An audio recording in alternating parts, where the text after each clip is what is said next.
everybody?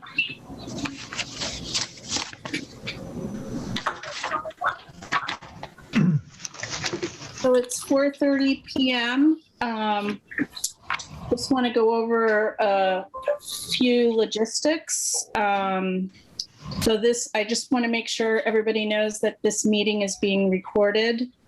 We have a quorum of myself, Maggie Hebert, and Amy Petrowski, the other Board of Health member. We're going to start with our public hearing. I think we should open the meeting first. Right, sorry. So you want to, I put a motion forth to open the public hearing for the well request by the condo association. Just a second. Motion passed. Jackie, do you need to do a roll call for motions or just votes? I need roll calls. So Okay. you So Amy, yes. Okay. And I second that, Maggie. Okay. Or you seconded it, Amy, I'm sorry. Yeah, so now she just needs a roll call vote that we both agreed. So Amy, yes. And you would just say Maggie, yes. Yeah, Maggie, yes. Sorry. So do you want to go down our agenda first, which is first the public speak time and then minutes? So public speak time. Anyone can come forward and speak to any concerns they have for the Board of Health. You'll be allowed about 3 minutes. There will be no response from the board. And is there anyone who's here that wants to utilize public speak time? I would just note for anyone that wasn't here in the beginning, I have everybody muted upon entry because we've been Zoom bombed the last couple of times. So if you do want to speak, I just ask that you either like physically raise your hand, somehow notify me on Zoom or in the chat, and I'll unmute you. We can't have it be a free for all because we've had to end a lot of our meetings because of that. So if anybody wants to public speak, just let. And the other thing too is I'm not the planning department. I'm just using their Zoom account. So I'm the health director for the health department.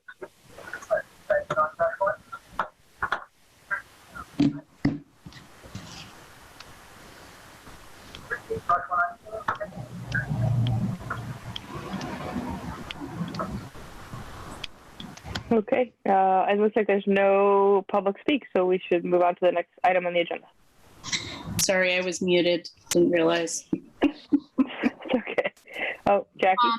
Can I get everyone's names that's attending? So Steve Henderson, can you nod your head or wait? Okay, proper name. You didn't use anyone else's name on the, okay. Mike O'Neill.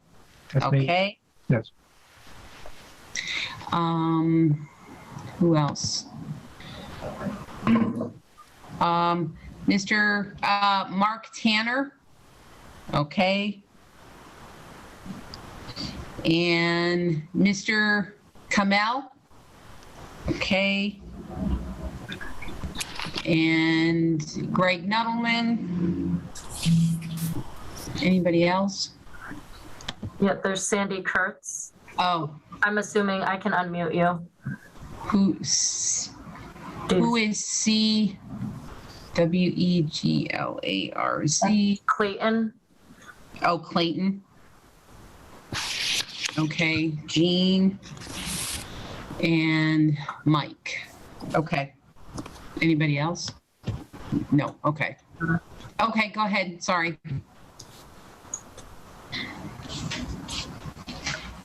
So no public speak time. We can move on to the next part of the agenda, which is approving the minutes for several dates.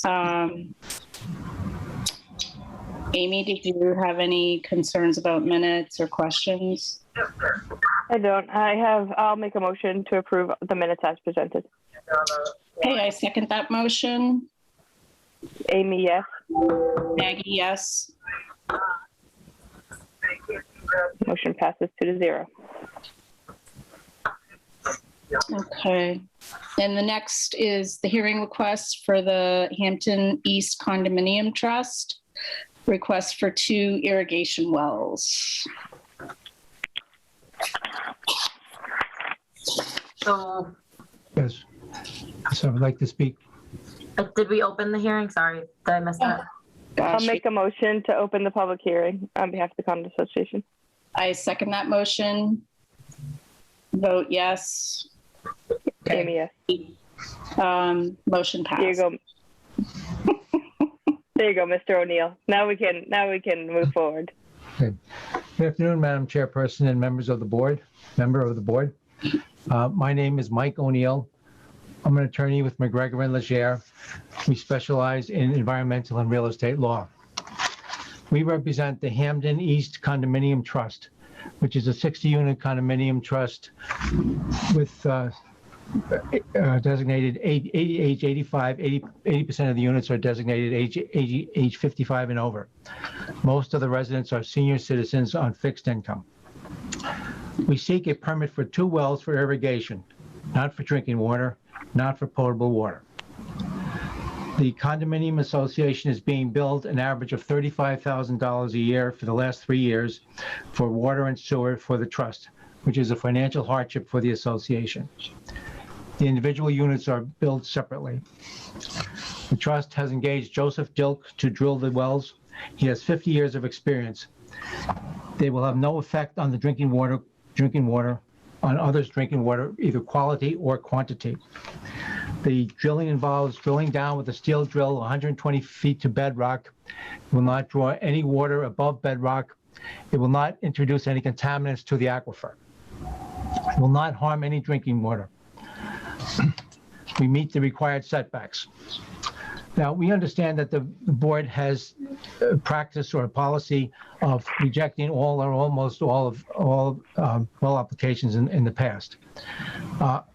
We think that whatever wisdom that may have for drinking water wells and for concern over drinking water wells, it should not have any applicability to irrigation wells.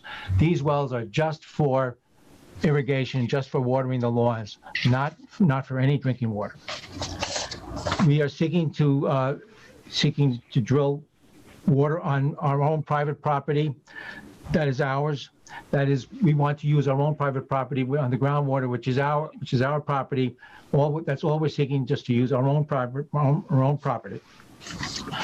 So where this is not going to harm any drinking water, and where it's just for irrigation, there's no health reasons to deny this application.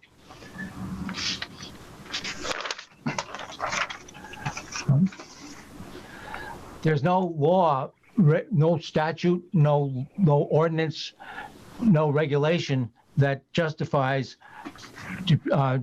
denying this application. As a matter of fact, the city has an aquifer protection district in its zoning ordinance, which provides for strict requirements where building where restrictions are necessary to protect the aquifer. But this is not in that district, which means that it has been determined that this district, this condominium, is not in an area that requires particular protection in order to protect the aquifer. Based on our understanding that there is, in effect, a practice or a policy of not allowing wells, this amounts to, in effect, to a moratorium.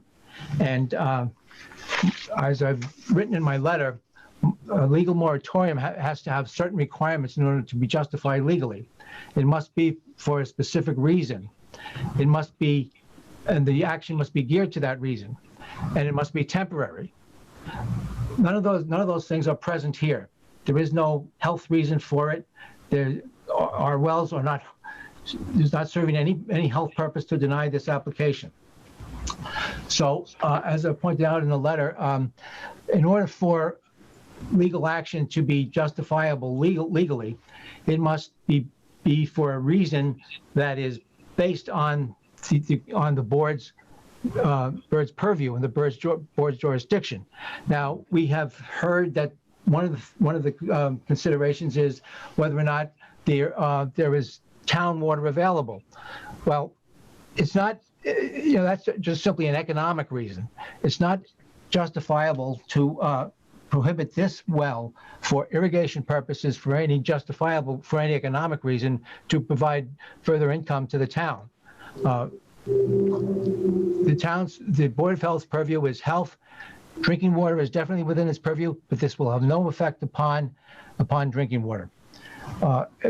Where this has no effect upon drinking water, where it's not prohibited by any law or regulation or any health reason, to deny this application would be what we call arbitrary and capricious, and that's not tenable on a legal basis. So just to repeat the obvious point, this is not going to affect the drinking water. It's not going to have any impact upon the health, and it's just for irrigation, and therefore we ask that it be allowed. I'd like to turn it over to Mr. Henderson now, and Mr. Kurtz.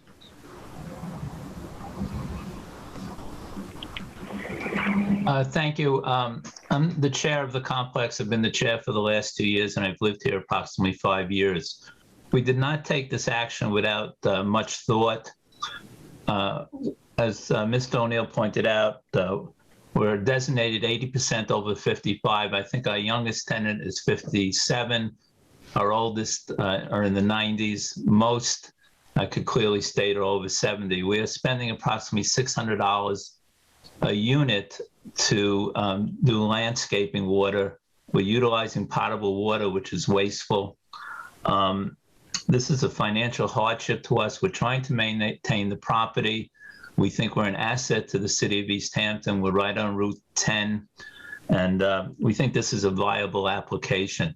I don't want to be redundant to what was sent to you by email by Mr. O'Neill, and I don't want to be redundant to his remarks. But we're hoping the Department of Health will give serious consideration to this application.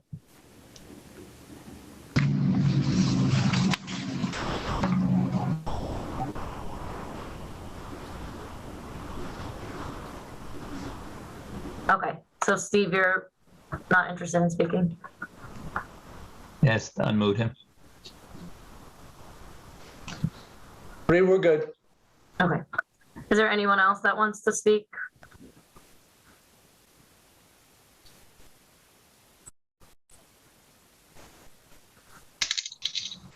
Amy or Maggie?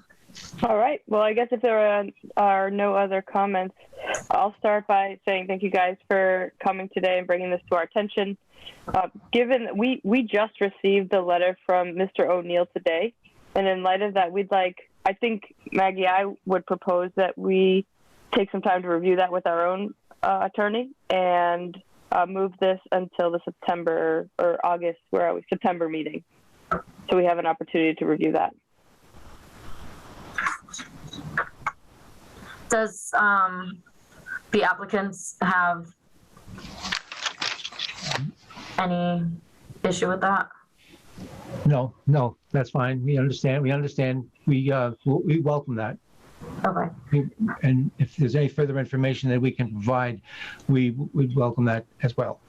Okay, there is a section in our regulations that do require an actual written variance request, which I think part of your letter does touch on. But if you don't, and there's a $50 application fee for a variance request, so just to make sure that we're by the book, if you, between now and our September meeting, if you could submit something to me, there's a section of it in the variance part of our well regulations. Okay, thank you. All right. Wait, Maggie needs to be unmuted. Oh, you're saying yes. Okay. So no, I needed to be unmuted. I just wanted to ask Attorney Tanner if he has any comment or advice, direction at this point. Good afternoon. My name is Mark Tanner. I'm the city solicitor for Easthampton.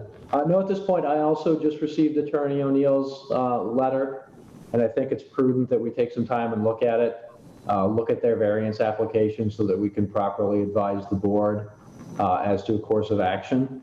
And I think that it makes sense to continue it to your September hearing date. And my understanding is that the applicant is in agreement with that. That's fine. Thank you, Attorney Tanner.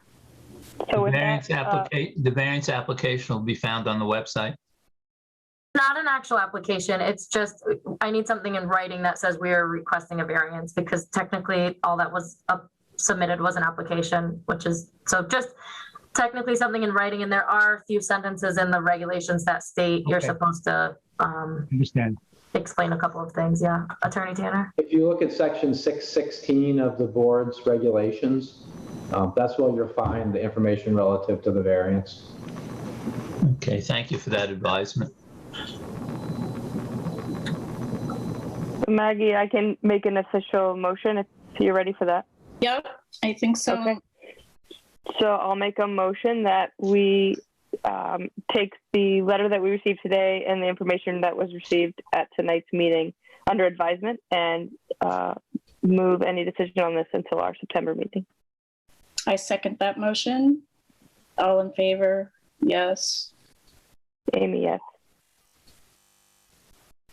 So we'll continue the public hearing, or continue the hearing until September, which will make that date hopefully today. If not, I will email the applicants the date for that next meeting. So. Just on behalf of my complex, thank you for your consideration today and hearing our application. Thanks. Okay, so we'll continue. All right. So then at this point, I think, Maggie, I'll make a motion to close the public hearing. I second that. I don't think we're going to close it. Attorney Tanner, correct me if I'm wrong. We're going to continue. We're going to vote to continue it, not close it and reopen it. But sorry, I hate this meeting. Sorry. I've had to do that since 6th grade. My advice to you would be to leave the public hearing open so that if there's things that come up in the variance application, you can discuss those with the applicant and the public at large. Okay. All right. Thank you. And if you need, Okay. and once again, if you need any further information, we are readily available to provide that. Once again, thank you. Thank you. Thank you. Thank you. Okay, so I guess we're ready to move on to the next item on the agenda, which is the city ordinance titled Prohibition of Single-Use Plastic Bags, Disposable Food Containers and Straws.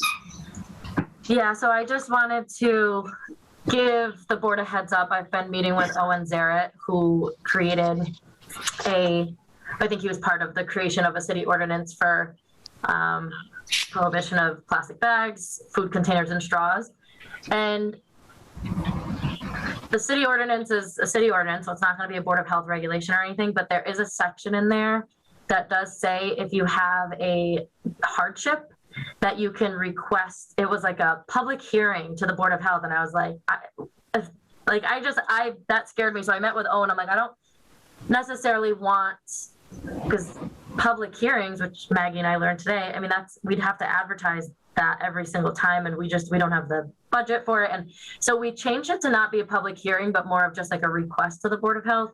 But I had another kind of concern, which is how do we figure out what, a deferment is? And there are parts of the, which I apologize, I should have sent you the ordinance ahead of time, but it's not in effect for at least a couple months at this point.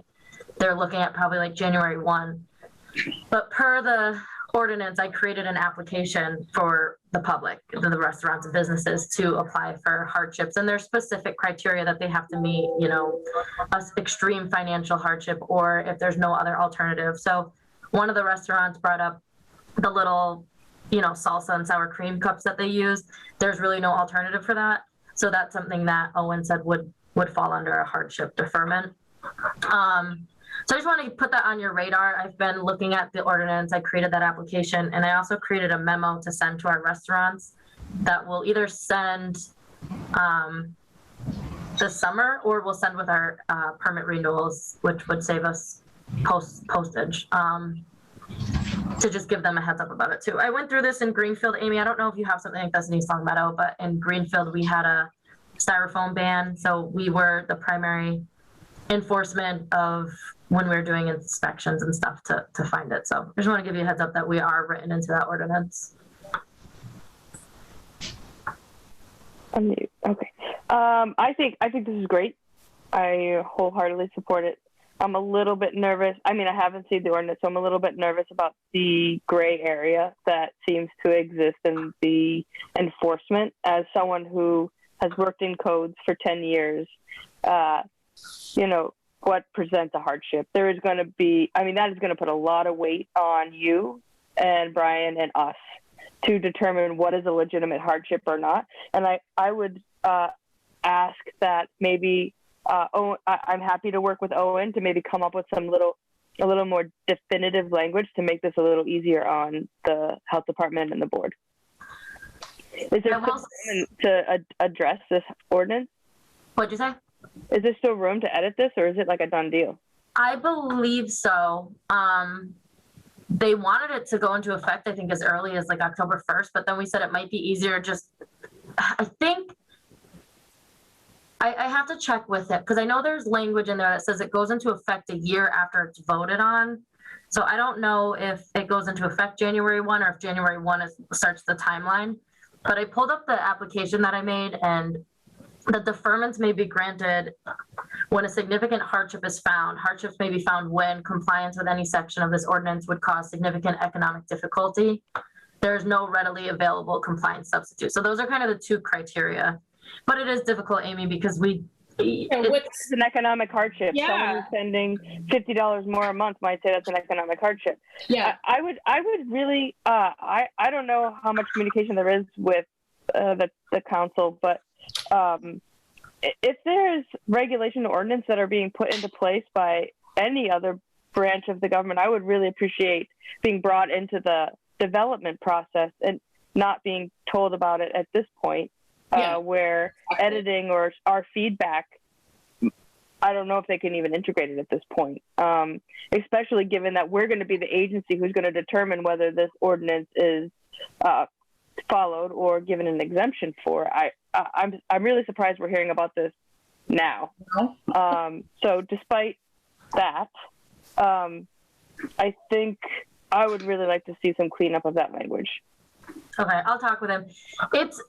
To be transparent, Owen did tell me about this, I guess, probably during COVID, so it wasn't really like a priority. And we just kind of picked it up again, like in July, we started talking about it again. So I made this application in July, but yes, I agree, because I didn't know it was being written in until it was written in, and that's when like the red flags went up for me, because you're right, it is hard, and I don't want to start playing favorites and that kind of stuff. So I'll talk with. It also makes it really challenging. I'll just say this for the record. I think it makes it challenging because we're also enforcing other things, right? And if we're in there trying to enforce, we're foodborne illness outbreak, and then they're coming to us the next month and asking for not to be able to use plastic bags. I mean, it's a lot. Not that it shouldn't happen. I totally am behind it. I am wondering if we're the best entity, and I understand why, because we're in the restaurant, so we're going to see it. But I wonder, enforcement wise, if we do an inspection and they have a whole countertop full of styrofoam, I think that makes sense. But the hardship deferments, those are like the tough. Yeah. Right. We need that to be more defined, what that means. It can't be so loosey-goosey. Do you want me to invite Owen to our next Board of Health meeting in September? Yeah. And I'm also happy to meet with him before that. I mean, it sounds like this is moving. So if he wants to set up a meeting, I'll be happy to chat with him before that meeting so we can kind of brainstorm what other options there might be. Is there a threshold? Like, if the business can prove $10,000 difference between what they want to use and the plastic ban, I think there needs to be some kind of definitive black or white answer. We have to have a guideline in order to enforce. Yeah. And I'm fine with whatever they decide they want that guideline to be, right? Like, if we're the enforcing agent of the ordinance, we have no problem enforcing, but I think we do need something a little bit more nailed down than hardship. I agree. It's come a long way, because at first it was, but he's added to it. But Owen's been really great about listening to, because we just did something with the Healthy Youth Coalition, and editing it to make it to be more relevant. Yeah, and then the third section just says, please attach any and all documentation that supports your request. But you're right. I mean, they could submit a $50 increase for the month of July, and it's hard to. Yeah. Right. So, and then we're looking at businesses. One is $1 million business. We're looking at River Valley Market, and the other is a mom and pop. And $10,000 to each of them is very different. And maybe it's $50,000 for the mom and pop because their margin of revenue is so much smaller. I don't know, but this is the things that we're going to have to figure out. mm-hmm. Yeah, it needs to be kind of more of a percentage, not like a dollar amount, like a percentage of what's it denting into of their typical monthly revenue. Yeah. Let's see what Owen's thinking. He might have something in mind and it just hasn't been kind of narrowed down. Cool. If he wants to chat or he wants to just wait till September and bring it to the team, that's also, I'm fine with that too. Also, Maggie, it looks like we got the color memo. Yes. You're almost on board too. I wonder what Beth is wearing. Yeah. Sure. Beth, the dog, so cute. Maggie got a puppy. Just so Beth knows that just got here. I don't know if you're unable to mute, but I changed the setting to make it so you have to ask to be unmuted. So because we've been Zoom bombed so many times. So an update. Well, I guess if we're able to go to the next agenda item, I can give you a general. So cute, a general update. Maggie, is he gonna get bigger? Yeah, he's going to be between 30 and 40 pounds. Oh, crazy. Look at him. He's chewing on everything right now. He needs to go out. Run. Bree, should we introduce Beth to everybody? Because I don't think or does everybody know her already? No, we can. She's technically, we can still introduce, but I was going to just give an update on the next agenda item. So something happened, and Beth, I can see if you want to unmute. You might, if you don't want to, that's fine. Something happened where there's a mix-up. I think she's officially getting voted in tonight. So she wasn't able to get here today right at 4:30, but it was actually fine because we were going to advise her not to vote tonight anyway on anything. So she'll be set for September. So I think I'm unmuted now. Yes. Yes. I'm actually in my car, so driving home from work. I apologize for being late. I had a mix up with my schedule, but here I am. Nice to meet everybody. Yeah. Well, welcome to the Board of Health. Yeah. Thank you. Good to be here. So next part of the agenda is just a general update.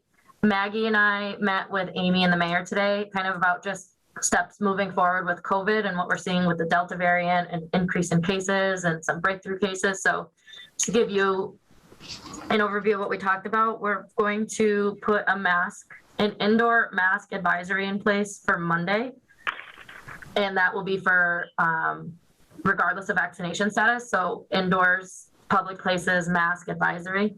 And then we discussed making it a Board of Health regulation. If a few things, like one, if that CDC map turns to substantial transmission for Hampshire County, or if just locally Easthampton we're seeing like a huge spike where we feel it's necessary. I know some neighboring communities are looking to do it as well early next week. So I think it's just kind of where we're moving, unfortunately. Amy Hart, our nurse, had some great numbers for us, and kind of just some good perspective. But we went the first week of July, we had 1 case. And then the second week we had 7 cases. The third week we had 1 case. The third week we had 13 cases. And then from 8/1 to today we had 6. And I also know that several came in recently. So we're starting with an advisory, and then we'll go to an enforceable regulation if we find we come to that point. So Maggie, I don't know if you want to touch on any of that, or Amy. Yeah, I mean, you know, I just, our whole intent is to be proactive and along with education. So with the advisory, there'll be some educational, statements that Bree will come up with. And, the Delta variant is here. It's just a matter of time. And so many, what I'm hearing in the health community is the age group is between 30, 40, or, under 50. And ICUs vented, having to do pronation because they're just so sick. And Amy also mentioned that 20% of hospitalizations with the variant are people that have been vaccinated. So because we've all been vaccinated does not protect us, 100% from having to be mildly sick or requiring a hospitalization and, a lot of pulmonary support. So, and this is just going to be for indoor mask wearing. And I think, Bree, the office has received calls from a lot of business, well, not a lot, but a few business owners, are we going to do anything? So I think that there's concern out in the public, and, it's something that we can do now. And that way, this will sort of be like stage one. And if we have to talk about stage two, at least we're not behind the dime like we were last year. Everyone was behind the dime last year. I don't think if there was someone to be in front of it, then I'd love to meet him. Yeah. Well, at least maybe with this, we'll be behind a nickel. Halfway behind. Bree, has the school department made a decision on indoor mask usage in K through 12? We've come up with a preliminary decision, but it's not public yet. But it's probably going to be similar and requiring masks inside. Everyone. Yep. Well, in that, I was looking at the vaccination rates in Easthampton today for 12 to 15 and then 16 to 19. And I think they're pretty incredible. So I would say great job with encouraging vaccines, coordinating vaccines, and all your work on that, because, I wrote it down. Easthampton is looking at 79% fully vaccinated for 12 to 15 and 72% fully vaccinated for our 15 to 19. And I think it's pretty incredible if you look around other communities around us, even some of the other communities that you would expect to be pretty high, we're still have higher vaccination rates. So the message is getting out there. Our residents are hearing it and they're heeding the warning. So I think that's fantastic. And if there's anybody watching or listening that does this go anywhere? I guess it does actually, because I had a friend of mine say he saw our last Board of Health meeting. I think they just streamed them on the public access channel. Okay. So possibly. Yeah. All right. That's what we do with ours. So I will continue to say then, if you haven't been vaccinated and you need information or support to get that vaccination, you can call the health department. We'd be happy to set you up. Even the state is now doing home vaccinations for anyone who's interested. So if you have transportation or concerns, and they'll do whatever vaccine you want. So contact the health department, and we'd be happy to support in that process. Because as these variants continue to emerge, because Delta will not be the last one, vaccines really are your protection from extreme illness. So, and I think we have to talk about this and not give a little plug, Bree. I apologize.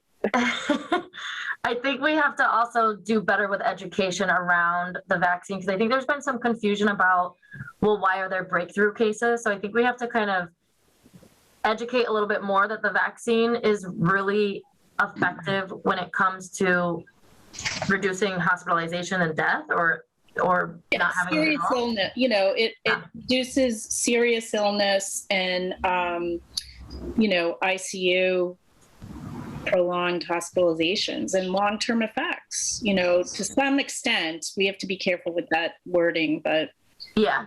I think there's, from what I can tell, just on like social media, that seems to be where there's a lot of confusion. Well, why should I get the vaccine if it doesn't work? Why should I get it if there's 50% breakthroughs or whatever it may be? So I think it's important. Let's do a Facebook ad, Bree. Do we have budget for that? Yeah, I actually have a grant that I could use. It's very small, but I think, I don't know how robust our Facebook following is, but maybe we could use the town's account. I think or we get the- have a good following. There's a good following. Yep. So let's just like find a fact from the CDC or something that says, did you know vaccines prevent so many percentages of fatal or catastrophic COVID illnesses? Like something really short, really direct, Awesome. clear messaging, and throw $50 at it. Use our grant money, throw $50 at it, and run it like at specific times where we have high traffic. Yeah, it's a great idea, Amy. That's a really good idea. Thank you. Yeah, I have a grant from PVPC still that we are using for contact tracing, and it slowed down a little bit, so I have that left over. Do you have a lot of money in that? Yes. You know what we just bought? What? Is one of those visual display units. So like the police often have them, and they have messaging. Oh, we use DPWs. Okay, I don't know how many they have, but when we ran our clinics, we had to borrow to like really get the messaging out there, and it's useful all the time. It's a coverable expense, and really just like a weekly message downtown by the pond saying like, don't forget your masks, or vaccines available here, or just like rotate it up, keep people involved and interested in talking about it. That's awesome. And then I think it was like 10. I don't have that much. Well, there's also ARPA funds. Yes. And it's useful for literally every department in town. So if other people have funds, so we used my funds and the fire department's funds, and like we all just kind of threw it in a pot because it's useful for everybody, and it's a really efficient way to get out short messages for people. So far, there hasn't been an issue with borrowing DPWs. That they've always been available, but that's a good point.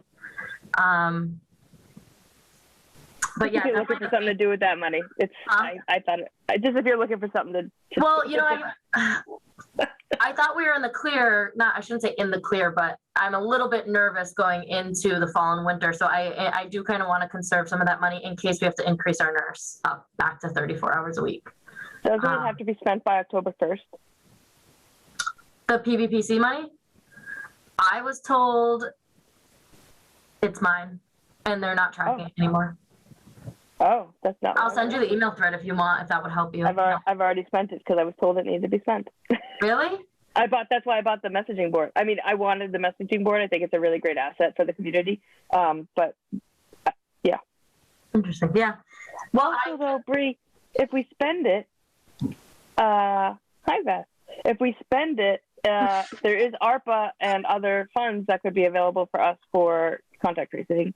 So maybe talking to the mayor's office and see what they think about this as an asset for our entire community, and balancing those funds with something that might be useful for this, especially if we're putting a mask mandate, and how do we inform the public of that?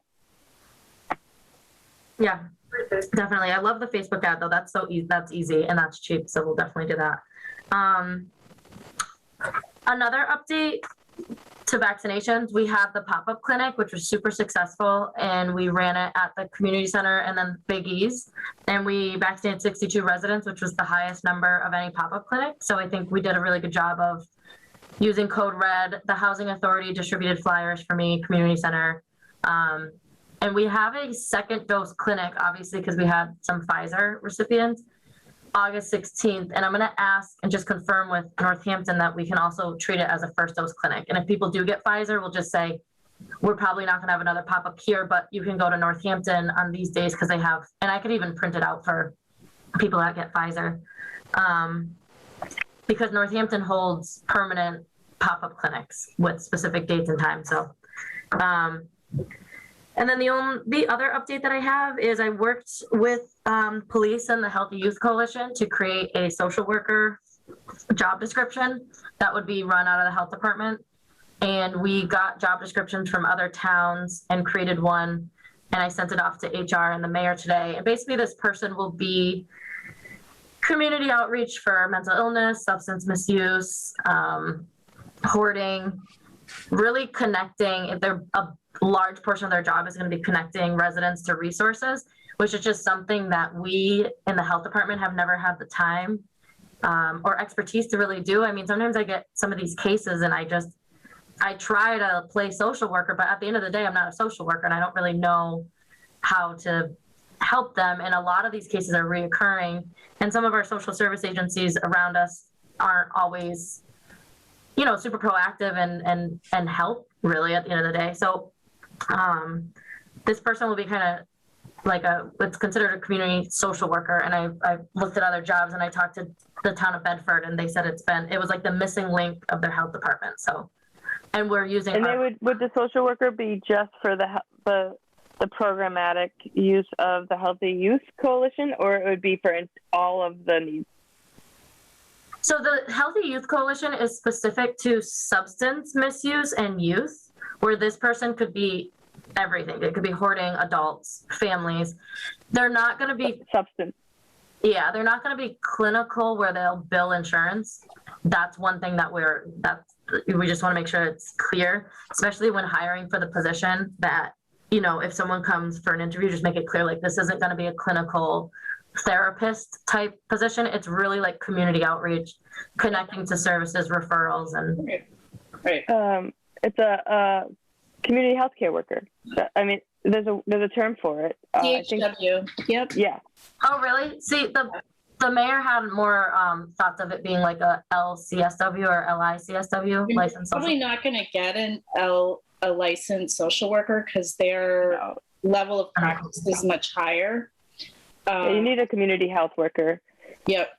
If it's just that's what they focus on, right? Like, and you know, honestly, Bree, as we start to look towards SAFE 2.0 legislation being passed, which is coming, there's going to be metrics that each town is going to have to reach, and one of those is looking at long-term health indicators like childhood visits to the ER for asthma and maternal fetal health. And these community workers really support some of those movements. So getting this now is really pretty awesome, because we're going to get ourselves caught up with some of the things that you're talking about, but then put ourselves in a really awesome position to be able to do some longitudinal observations of some of our health issues within the community and have them support those needs, or at least make a case for data for why we need more people like them to do this work.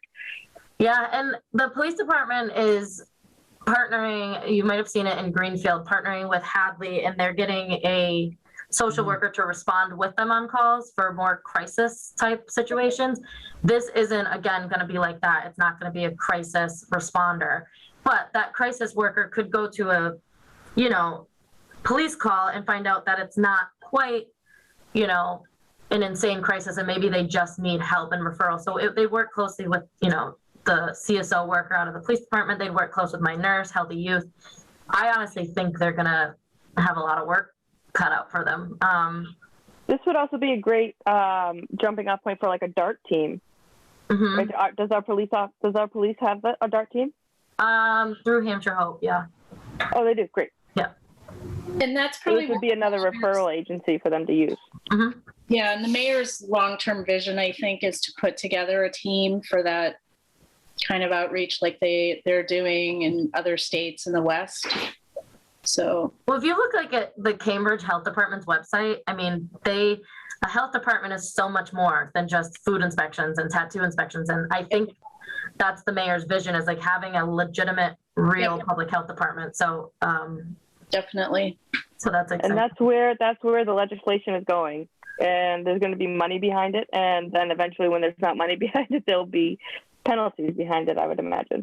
So those are kind of my updates that I can think of. I know, so the next part of the agenda is setting a permanent meeting time, which, because as I'm sure you saw my like multiple emails, I apologize for those, but it was just, and then I got nervous that the agenda didn't get posted in time. And I'm like, if I have to reschedule this meeting with the attorneys, and so I'm glad that we had this meeting, but does anybody's schedule accommodate a permanent meeting time? For me, I would say a Monday or Tuesday is best for me, just because if we meet on Thursdays, I'm off on Friday, so then I feel unorganized. But I know, Amy, I cannot meet on Mondays, for sure, like ever. So if we're looking at Mondays or ever. Never, even when they're in college. Tuesdays, Maggie does, and Beth, do Tuesdays work for you? They would work for me. Unfortunately, I really don't have a schedule that works with permanent meeting times. It's just sometimes I work till 8, sometimes I work till 4, sometimes I work till 5, and it's just always changing. So I have Mondays off, but that doesn't work for Amy. So Tuesdays could work for you, just you're not positive every single Tuesday. I just can't commit to every. Did you say Thursday or Tuesday? Tuesday. So Tuesdays, I guess I could say Tuesdays would be better, would be possible because Maddie Bird, my wife, works Tuesday nights. So I've asked to be off. So like I would just have a child that is, lingering in the background, but I could still do it if it's still Zoom. If we go to in person, that's a different story. So would Wednesdays work for anyone? I can do any night as long as I know ahead of time. Does Wednesday work for you, Amy or Beth, better than Tuesday? It varies for me. Sorry, I don't have a great. Where do you work, Beth? Where do you work? I work in urgent care for Cooley Dickinson.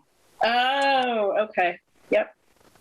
And I also work per diem for On Call in Northampton. So, but yeah, so my schedule, sometimes I'm 8 to 8, sometimes I'm 9 to 5. It varies. So unfortunately I don't have a lot of consistency.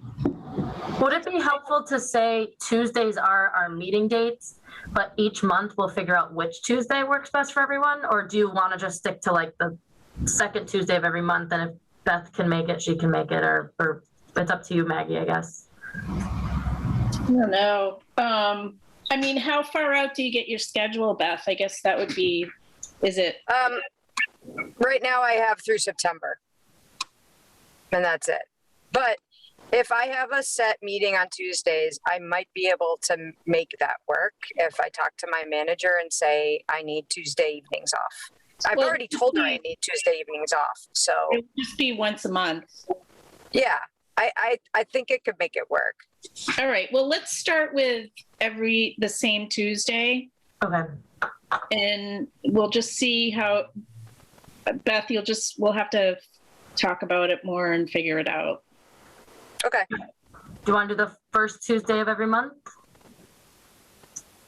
Does that work for you, Beth? Like, do you have your schedule? I'm gonna go to my calendar real quick here. Yep. So you're talking Tuesday the 7th. Mm-hmm. So After Labor Day, does that matter? Well, I'm working 8 to 8 that day. Okay. What about the 14th? I can do that. I work till 4:30 that day. So you want to say the second Tuesday of every month? Yeah. Sure. And can you make a 5 o'clock meeting? Are you all right, Amy? Can we do the first, only because there are I have town council meetings that I'm often requested at, and those are the second and fourth Tuesdays of every month. So if we do the first Tuesday, but for September, we do Wednesday. Beth, are you available that Wednesday? 8. Yes, I work till 5, so If we did a 5:30. Yeah, that would work. What day is this, Amy? Everybody? September 8th. So if we say we meet the first Tuesdays of every month, that way it won't conflict with any town council meeting I get pulled into. But for just September, since we hadn't had the schedule, we meet on the 8th at 5:30 instead. Yes. Does that work for everybody? So I'm going to put it in my calendar starting in October. It's the first Tuesday of every month. And I like 4:30, but do people like later? Well, Beth is going to be able to do 4:30. No, I I'd can't have to do 5:30, unfortunately. So 5:30, first Tuesday of every month. I'm going to put it in my calendar. That works. Also, there's one last piece of this that we just have to confirm. So while we're still remote, we only have like a couple city sanctioned Zoom accounts. So that's why I'm on the planning department one, because all of them were taken for this Wednesday. This was the disaster of me trying to make this meeting, or for tonight. I don't even know what day it is. So the planning department lent me there. So I do have to check that there's not, like a plethora of meetings on the first Tuesday of every month. Otherwise, we should be good. But I'll confirm with you guys. Okay. I'm going to make it a reoccurring meeting. So we are staying remote for the time being, is that? Till April. Yeah. Oh, till April? Okay. Yeah. And Forever. I know, I love remote meetings. Till Amy's kids finished college. We're, Although Everett's come to a meeting before and he did pretty well. Yeah, he did. he did. He was, yeah. I think towards the end, he started to kind of, like kids do, like the last 10 minutes, he was like, but he was cute. What was it we're hiring our nurse, but Amy Hart, as you guys know, is leaving September 1st, unfortunately, because she's just awesome. She's amazing. She really is. She really just took the job and ran with it and she just exceeded all my expectations. But so we have the job posted. I don't think we've had any applicants yet. So Beth, if you have any nurse friends, it's a 23-hour benefited position. What I was saying is that we're probably going to have them have a temporary office in one of the conference rooms. So today the mayor said, for the time being, they can go in the conference room. So that just leads me to believe we will most likely go remote for a while, especially with heading into the winter and cold season. Yeah. So yeah, that's where I'm at. Does anyone else have anything else? Amy, I'll connect you with Owen. I'll talk to him, figure out if he wants to come to the next meeting or if he wants to speak with you. It depends on his schedule. I'll also send the ordinance and the application to you guys. I had my mind on the well stuff. I totally forgot, but I read out what the deferment hardships are. It's those 2 bullet points, which you already kind of agree that they're not super specific. So we'll go from there. But Okay. All right. We're good. Shall So, I make the motion? yes, I make a motion to adjourn. I second that motion. Maggie, yes. Amy, yes. Beth, yes. I don't know if I have a vote, but I don't think yet. No. Yeah. That's right. No Next vote for time. me. Next time. was that a test, Amy? No. All right. Well, then I think we're all set then. Yeah. What I'll be color in touch did with it wear for September? I want to know.